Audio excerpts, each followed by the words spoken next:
Hoy en esta edición, veremos el caso del hijo del fundador histórico del partido Arena.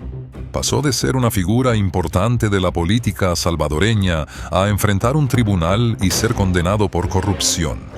El fallo declaró responsabilidad civil por incremento patrimonial no justificado y ordenó el reintegro de $990,396.99. La absoluta audacia. Presentarse como administrador eficiente mientras el expediente financiero de la familia acumulaba dinero sin explicación convincente. ¿Cómo te paras frente a un micrófono a hablar de orden?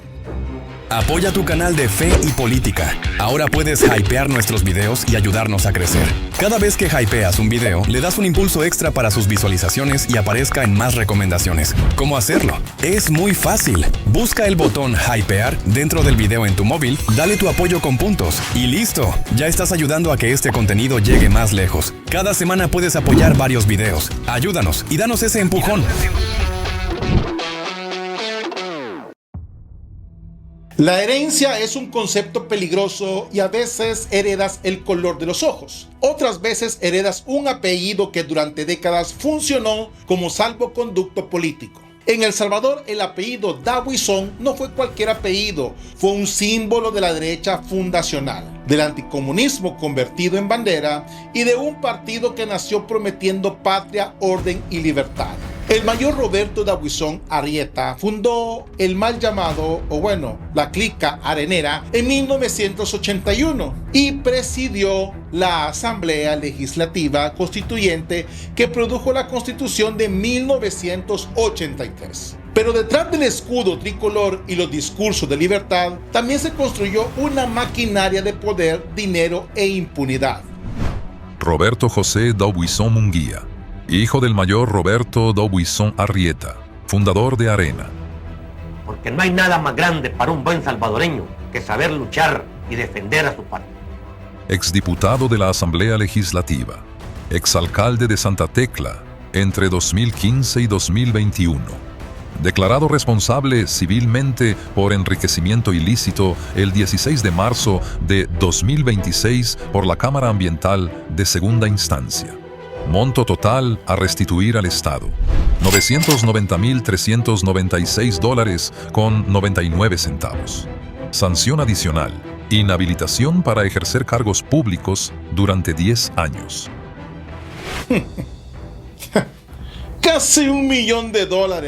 No a un centavo del millón. $9,603 con un centavo. Y eso no es un detalle, es la cifra que un tribunal dijo que su núcleo familiar no pudo justificar legalmente. ¿Quién paga la factura de ese dinero? La paga el comerciante del Paseo El Carmen que tributaba puntualmente. La paga el ciudadano de Santa Tecla al que le prometieron una gestión moderna. La paga la gente que creyó en el cuento del tecnócrata, porque esa fue la gran trampa narrativa: vender al hijo como el rostro limpio, civilizado y eficiente de una derecha que necesitaba lavarse la cara. Damos inicio.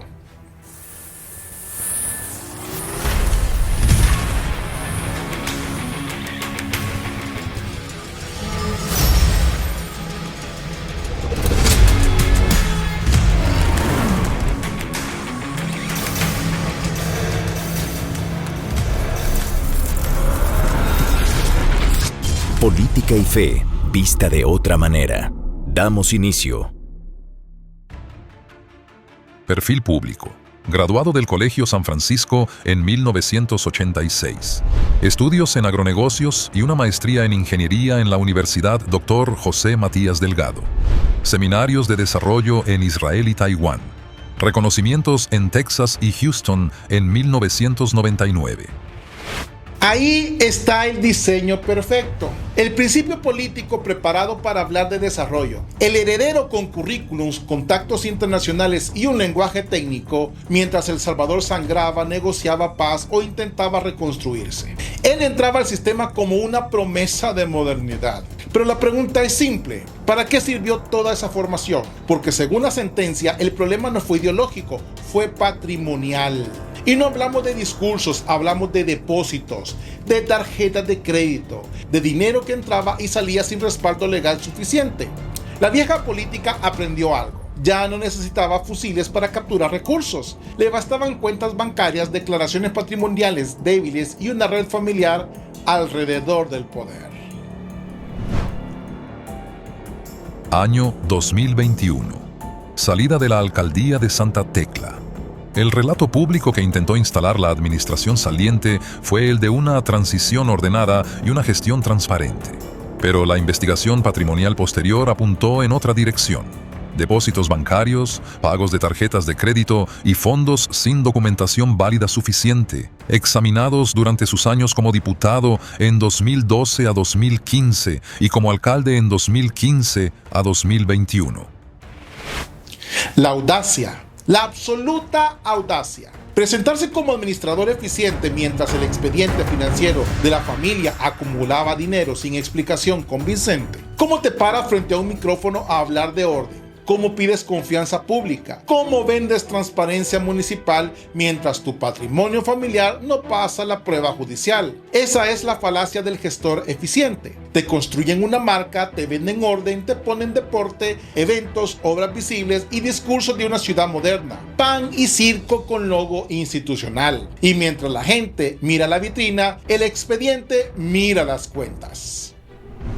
La Cámara Ambiental valoró pruebas documentales y pericias financieras.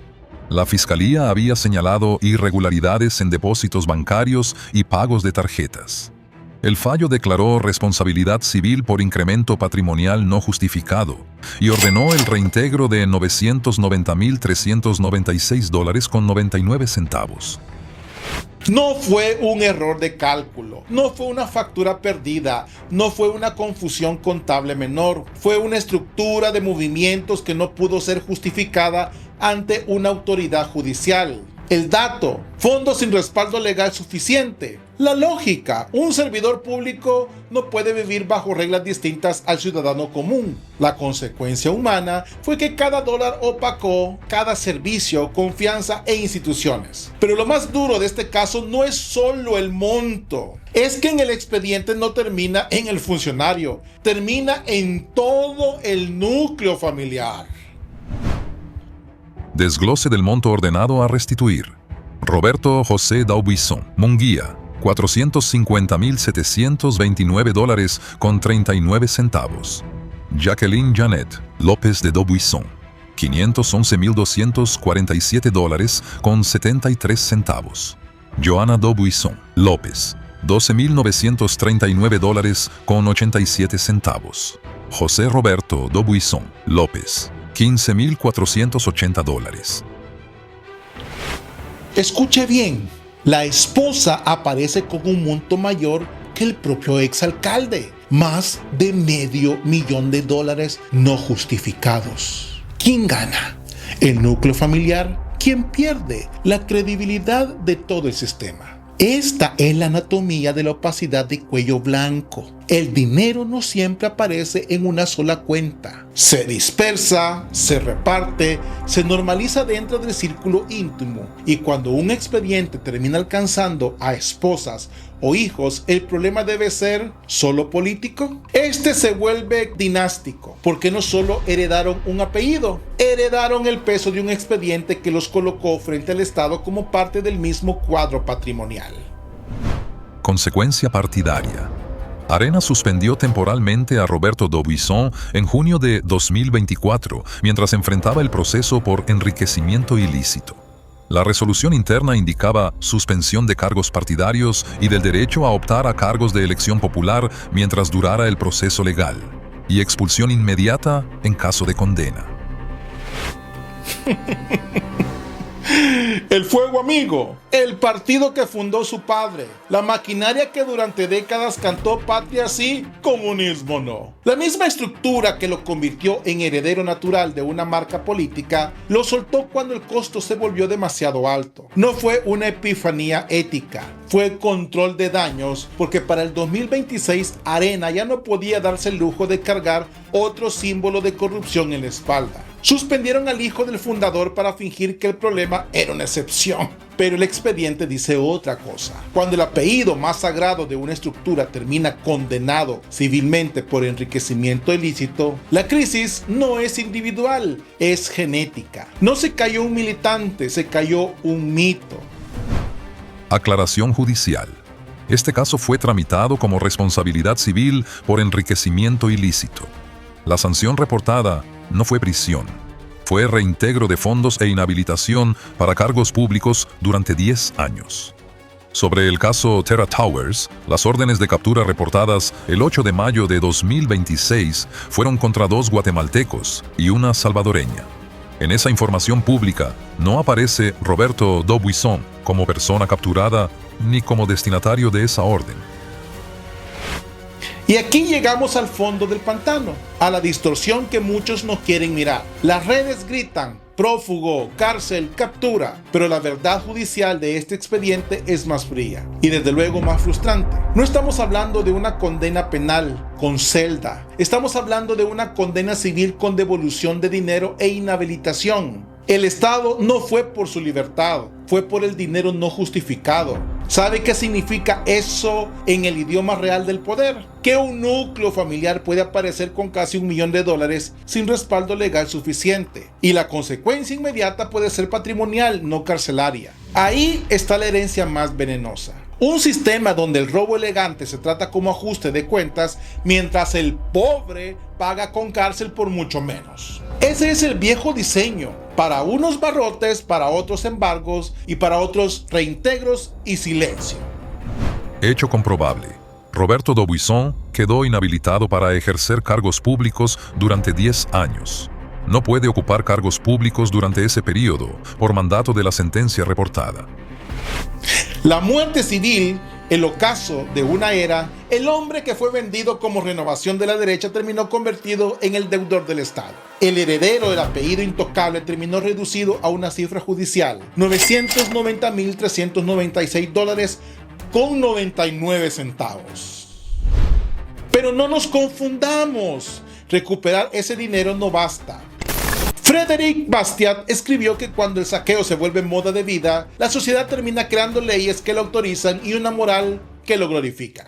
Eso fue la vieja política salvadoreña, un código moral donde el enriquecimiento se llamaba éxito, donde la opacidad se llamaba gestión y donde el poder familiar se llamaba liderazgo, donde el apellido pesaba más que la rendición de cuentas, y hoy el espejismo se rompió. Pero el verdadero reto no es celebrar la caída de un exalcalde. El reto es desmontar el sistema que permitió que durante años un servidor público y su núcleo familiar acumularan fondos que no pudieron justificar ante la justicia. Porque el problema nunca fue solo Daubuisson. El problema es la fórmula. Cargo público, apellido fuerte, red familiar, cuentas opacas, partido protector y ciudadanía pagando la factura.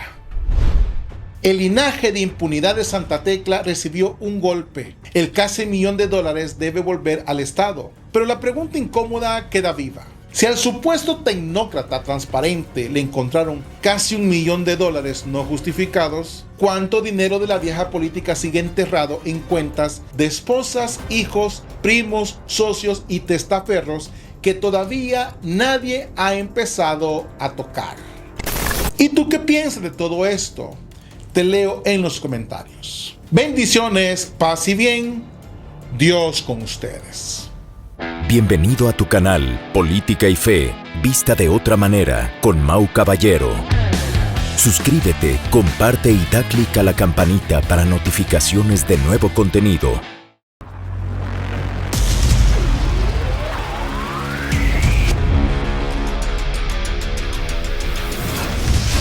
Política y Fe, vista de otra manera.